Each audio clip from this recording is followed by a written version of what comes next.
The completely understandable conventional wisdom is Alabama is Missouri's toughest opponent this coming season. I get it, but I'm not entirely convinced that's the case, and I want to explain why. Right now, I'm Locked On Mizzou.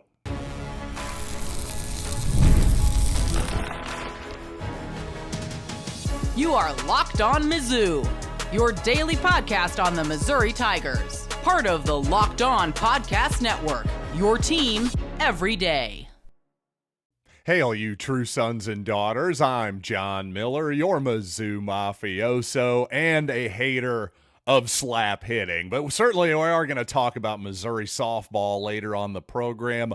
Also, Dennis Gates tells us there's a big man probably on the way, and also Missouri no longer the lone FBS program in the state. Let's talk about the implications there for the Tigers. First, though, is the quick reminder, these days every new potential hire can feel like a high-stakes wager for your small business. That's why LinkedIn Jobs helps find the right people for your team faster and for free. Post your job for free at linkedin.com/lockedoncollege.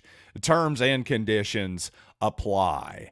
And of course, all offseason, we've been looking at that Missouri 2024 football schedule, and clearly the trip to Tuscaloosa, Alabama stands out. Anytime you're going to face the Tide, that's a circle, no question about that. But I have to say, I'm not so sure that Alabama is as obviously Missouri's toughest game as everyone expects. I'm certainly not marking it down in permanent ink with an L for the Tigers at this point by any stretch of the imagination. In fact, one thing that's interesting, if you look at the SEC, all of these numbers coming to you from The Athletic, compared to the rest of the SEC, interestingly, Missouri on the lower end of the spectrum in terms of portal exits into the transfer portal. Tigers second lowest in the SEC with 19 exits, lowest to only Tennessee's 15 exits. So that gives you a pretty good idea of where we are in 2024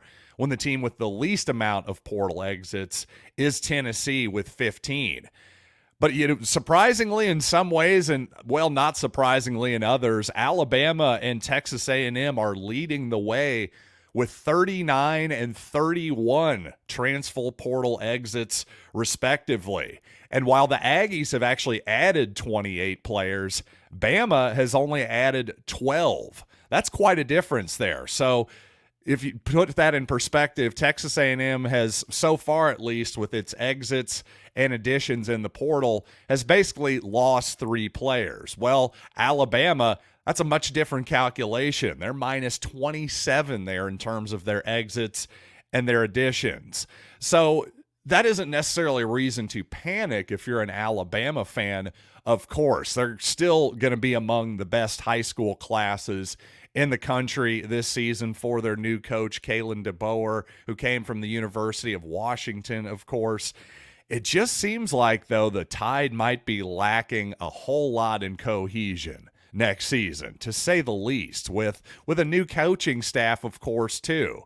And I really understand the impulse to say, it's fine, it's Alabama. Again, they're gonna have a top 5 high school recruiting class once again, as they do each and every year of the past 15 years, certainly, even probably beyond that, even the Nick Saban era, without a doubt. But again, it's just I'm really having no idea if it's going to be fine or not. Again, I'm not saying Alabama is going to go 4-8 or something like that. Let's not go crazy. I'm just saying we shouldn't just automatically assume that this squad is going to be an obvious contender for a national championship. Again, there's really no precedent for this current situation. Not only has Nick Saban just come off of arguably the greatest run in college football history, certainly the greatest run of this era, well, yeah, we've seen other great coaches leave who've had an incredible run, and usually, yeah, there is a bit of a transition period, isn't there? Remember Nebraska and Tom Osborne. Sure, they were able to keep it on the rails for a little while, but ever since, not so much. They've never gotten back to the level that Nebraska was at. We'll see what the new name, image, and likeness landscape looks like for the Huskers here in the coming years. But again, it's not as though the Crimson Tide are going to be horrible by any stretch of the imagination. It's just tough to process all of that change. It was going to be tough for any coach, I think, to follow Nick Saban. Obviously a great place to be in some ways, and in another way, because of the incredibly high expectations, it's not very enviable of a spot as well. And despite the fact that The Athletic in its article here that rounded up all the SEC exits and losses here, Alabama is one of the 5 spring portal winners, along with the Missouri Tigers, by the way. They're saying Bama had a few glaring needs: offensive line, kicker, and defensive back, and The Athletic at least feels like they did a good job of supplementing those particular needs. Still, I would find those numbers a bit alarming if I were an Alabama fan. Maybe I'm alone there, and based on a quick perusal of the Crimson Tide's message boards over at Rivals.com, it seems like they're mostly just saying, hey, all systems are go. Kalen DeBoer's obviously a good coach. But again, I'm telling you, following the legend is going to be a tough task. And I do love to just provide even more context here on this program for everything that's happening in the portal, basically the free-for-all that is the transfer portal. De facto free agency every year is what's happening right now. Well, I think LSU coach Brian Kelly made us all chuckle a little bit when he recently said that LSU isn't in the market of buying players, and basically, oh, woe is us was the attitude there. But perhaps maybe what Brian meant there to some extent was just the numbers themselves, because the Bayou Bengals are, in fact, the lowest in the SEC with 7 portal additions. They also have 27 exits. So again, like Alabama, perhaps a more of an emphasis on bigger high school classes and developing talent a little bit more. They maybe have that luxury because, like Alabama, they're going to recruit at a really high level in high school. Missouri, maybe this past season, can certainly say the same and hopefully will into the future. But again, just that lack of continuity there with LSU next season, not only with that large amount of portal exits, especially considering, well, Brian Kelly still going to be the coach next season, obviously. That's very interesting, and it'll be interesting to watch, especially with Jaden Daniels and Malik Neighbors and Brian Thomas Jr. and some other notable LSU guys there off to the NFL. How good is that team really going to be next year? I don't know. Those are, to me, obviously, Alabama and LSU, always among the 2 most interesting teams in the conference, but I think this season will be for even more different reasons. Now, I will say, if there is one major program that can truly claim that it is not buying players right now, well, it's got to be the Clemson Tigers. And Dabo Swinney in his program obviously has won a national championship, at least one, right? Off the top of my head, I'm trying to remember if they got 2. I think they got at least 1 and were runners-up at least once as well. So obviously for a while there, Clemson was considered one of the upper echelon programs in college football, but they've run into a bit of problems here in recent years, and Clemson, along with Army, Navy, and Air Force, yes, the 3 service academies, are the only FBS teams with currently no transfers in. This was as of a few days ago. So maybe if Dabo's taken somebody since then, well, I'll correct myself there. But regardless, the context there is pretty stunning. So if you're the type of person that is betting on a turnaround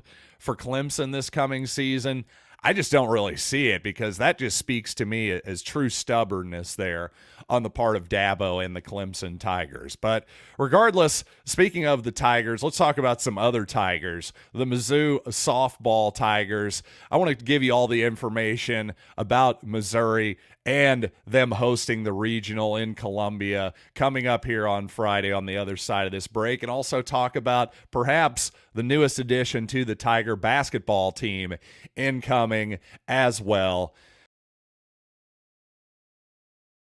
But you know what? First, when you're hiring for your small business, you want to find quality professionals that are right for the role. That's why you have to check out LinkedIn Jobs.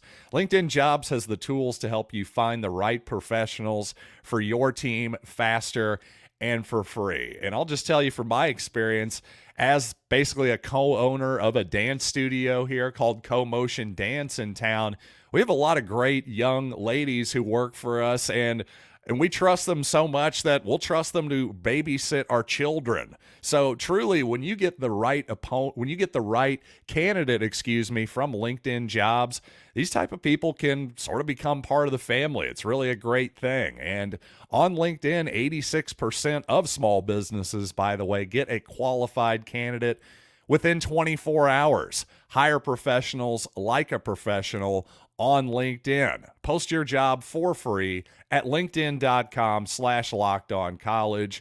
That's linkedin.com/lockedoncollege to post your job for free. Terms and conditions apply. Thanks for making Locked On Mizzou your first listen every day. We are free and available wherever you get podcasts, including on YouTube and the SiriusXM app, where you can find the Kansas City Royals and the St. Louis Cardinals on the West Coast this evening. The Royals are in Seattle. You can listen to it on the app or on channel 187. The Cardinals you can find on channel 184 in Anaheim, and of course on the SiriusXM app as well. And congratulations to Missouri softball, a heck of a run through the SEC tournament, coming up a little bit short of the championship, falling to Florida in the finals, but that strong run seemed to help Missouri secure a regional in Columbia. The Tigers will open with Omaha this Friday at 4:30. Game will be on ESPN Plus, a game that was, I would say, certain to sell out, right? So if you want to get tickets to that one, let me know. I'm not really sure. It's going to be a tough ticket, that's for darn sure. But along with Omaha, Missouri wins that game. They will then play the winner of the Washington Huskies and Indiana Hoosiers. Those are the other two squads, though this is a double elimination format. So if Missouri were to lose to Omaha on Friday, they're not finished. But if it does get out, if the Tigers do get out of its region here, the Tigers will also host a super regional in Columbia the following weekend. Tigers looking to make it to the College World Series for the first time since 2011. So definitely going to be watching there. I really find the postseason in particular of softball in college to be quite entertaining, and it seems like it's really gotten a lot of momentum the last few years, and really impressive to see what Missouri's done this season. Hopefully they can follow it up with some postseason success. Obviously the SEC is quite the meat grinder in softball, only going to get harder with probably the best program in the country right now, the Oklahoma Sooners, joining. Texas isn't too shabby at any sport either, so going to be tough. No rest for the weary in softball in the Southeastern Conference. That's for darn sure. Now, Missouri basketball coach Dennis Gates explicitly told the media last week to expect an incoming recruit this coming week, and more than likely it's going to be a big man, I would say, and certainly a lot of people on the Missouri beat are saying it might be Josh Gray, who previously played his previous 3 seasons at South Carolina. He was a true freshman with Will Wade in LSU, but didn't really get much off the bench that freshman season, so transferred and spent the last 3 years with the Gamecocks, and obviously stayed through the transition from Frank Martin to the Gamecocks' new coach Lamont Paris as well. But last season under Paris, Gray saw his minutes dip quite a bit. His sophomore season with the Gamecocks, he got about 22% of the minute share. That jumped to 41% his junior season, and subsequently you saw a real bump in his offensive rebounding, defensive rebounding numbers. In fact, he was one of the best rebounders in the country just statistically that junior season for South Carolina. So if you're Dennis Gates and company, you might think, you know what, if we give this guy a little bit more of a chance, maybe he's got something here. Maybe there is something untapped because the shot blocking numbers look pretty good. Certainly the rebounding numbers is something you want to see for an addition to this Dennis Gates team. But the thing is, actually Josh Gray is a guy I happen to have brought up on the show a couple months ago. I wasn't really expecting him to be an addition for Missouri, but a guy with some Missouri ties and certainly a guy in the portal that fits the mold a little bit, at least in terms of a big guy who can go get a rebound. That's something Missouri desperately needed last season. However, Gray does not really fit the Dennis Gates mold of a big man, of a guy who can step outside and shoot in particular. Gray, with just three-point attempts in his 4-year career, hasn't made one of them yet. So even more to the point, though, a 44% free throw shooter for his career is Josh Gray. So if Dennis Gates' magical shooting dust can work on Kobe Brown and Demoy Hodge and certainly even Sean East last season, I say even Sean East on an 0-19 squad, let's face it, that's not going to happen for Josh Gray. He's not going to suddenly start stepping outside and shooting three-pointers. But I will say this will be an interesting test if indeed Missouri gets Gray. That'll be an interesting project for Missouri's new assistant, Rob Summers. He's a big guy himself, an actual 7 feet tall man who played, obviously, the post in college, and he's sort of your rare big guy coach. And I mean that in both ways. There's not a lot of guys who are 6'10" that were really good post players that are assistant basketball coaches in particular, or even head coaches. And you might wonder, well, why is that? Well, I have a bit of a theory there. It's a bit of a two-pronged theory.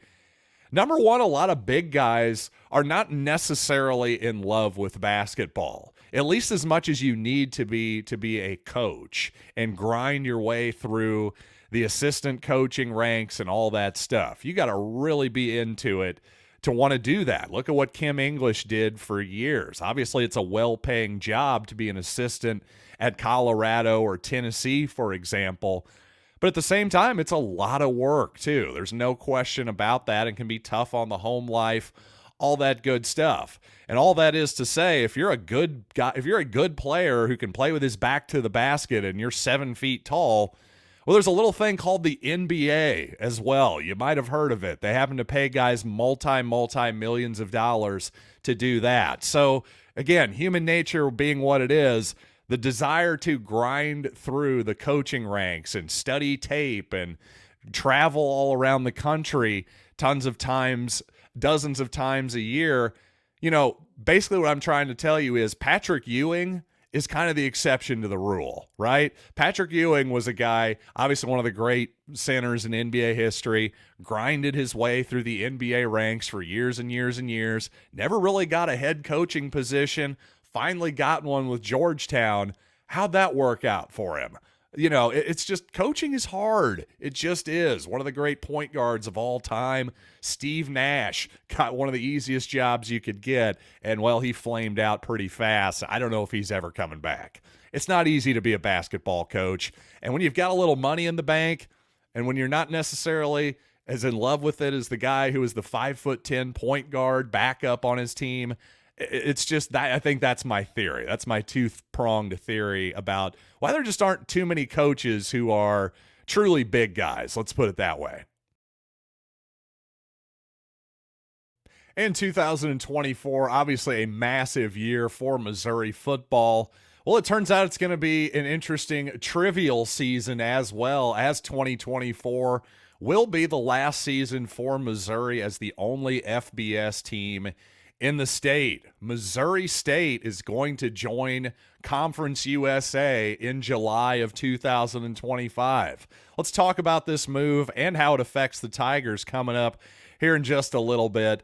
But first, let's talk about my friends at FanDuel, because it's winner take all time in the NBA and NHL, and FanDuel's giving you a shot to bring home a big win of your own. Right now, new customers get $150 in bonus bets with any winning $5 bet. That's $150 to bet on spreads, money lines, player props, and more. Visit FanDuel.com/lockedon and make every playoff shot count. It's FanDuel, America's #1 sportsbook.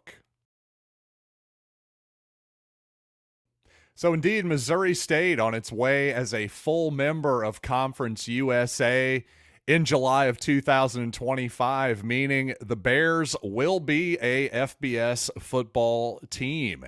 And at first glance, it sure doesn't seem like this would have any real impact on Missouri, no more so than, say, Ohio affects Ohio State. But honestly, from Missouri State's perspective, I think this is an interesting move and not necessarily one I would have gone with if I were in charge. Now, if you're a Missouri State fan, this is probably initially very exciting for sure, but I'm just trying to imagine a world where this program becomes a successful staple of FBS football, especially in a world where it seems like, if anything, we're getting consolidation at the top. It seems like the teams at the bottom are going to matter even less moving forward. So to me, I think I would rather be a good FCS program, the football championship subdivision, what was used to be called Division II, right? Or 1AA, whatever you called it back in the day, just below Division I. But I'd rather be a good FCS program than an FBS doormat, because I think if you're Missouri State, that is something that you can aspire to, as being a good FBS program, a good FCS program, the former Division I AA. But again, moving to that FBS, the FBS level being what, I'll say you're going to be an FBS doormat, at least for the foreseeable future.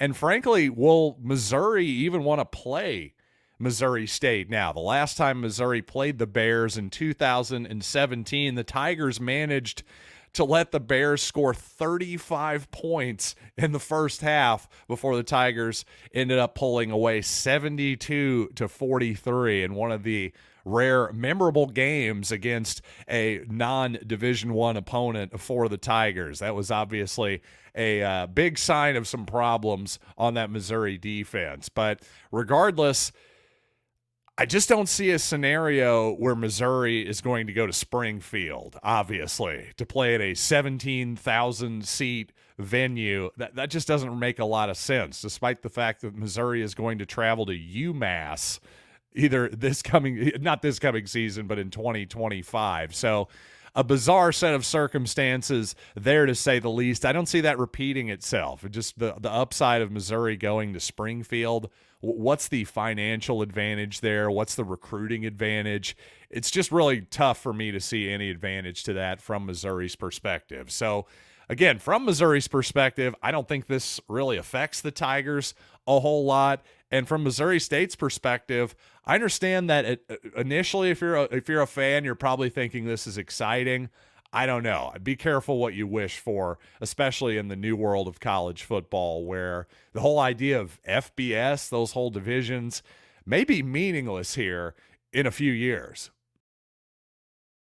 And that'll just about do it for this edition of Locked On Mizzou. But I do want to ask all of you in the audience something. Of course, the Tom Brady roast seemed to get a lot of eyeballs a couple weekends ago on Netflix, and that got me thinking, Brady Cook roast? Nah, that's no good, because what would we even say about Brady Cook? He's too nice of a guy, and frankly, he's hardly ever in Us Weekly. So we don't even have any good gossip on Brady Cook. But seriously, if there was going to be a prominent Missouri figure, past, present, who would it be? If we could roast anybody from Missouri, give me some ideas, because I don't have any great ones off the top of my head. Is Norm Stewart too old? Would that be too mean? I think Norm would at least be able to handle the sense of humor, that's for sure. But regardless, tell me what you think. LockedOnMizzou@gmail.com, anywhere on social media @LockedOnMizzou. So until next time, I am John Miller, and thanks as always for listening to Locked on Mizzou.